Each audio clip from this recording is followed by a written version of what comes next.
your fundamentals of investing in distressed real estate have to be a lot more robust than when they are in a economy that is booming.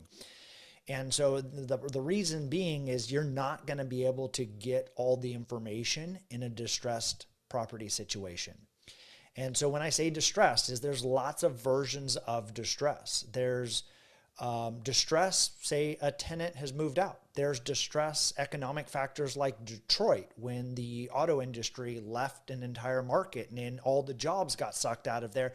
And it may be such a negative distress environment that it's not even worth investing into. In distress in buying real estate in 09 and 10 and 11 was, even though there's systemic job loss and values were falling by the day, there was such a steep discount on what you could buy real estate for. It was beneficial to buy in 09 and 10. And so what you're not trying to do is time the market and say, wow, we're in a recession or the values are going down. What you really need to do is have a fundamental understanding of how you're going to manage this investment. And where we would underwrite a declining value. So if we said, hey, it's going to take us 6 months to fix up this property or reposition it or do something to it because it has some functional obsolescence or it was deferred maintenance or whatever it was, we could take this and say, today it's worth this, and then in 6 months it's going to be worth down here. We would only be willing to buy it if it was way down here on the price point so that we still have a profit margin left over once we're finished fixing it up. So that distress can come in a lot of different ways. And even in a booming economy, there can be distress. There's death. There's divorce. There's, mortgages that are maturing.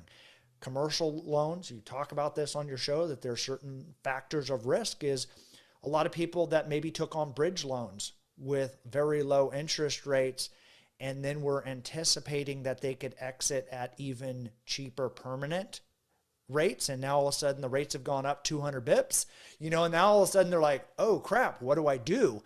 Those things are causing distress, and so someone may be willing to get out of a property sooner, do something along those lines. And where obviously I enjoy, and the title of the book here is Catching Knives, is the economic saying is to avoid catching falling knives. Well, I was like, actually in commercial real estate, a lot of these assets trade once a generation. And so you have to be prepared for when they do trade, because it might be 10 or 20 years the next time that asset actually does trade.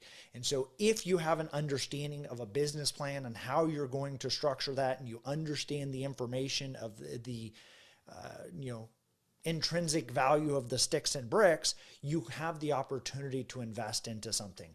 So lots of different ways in which distress can occur.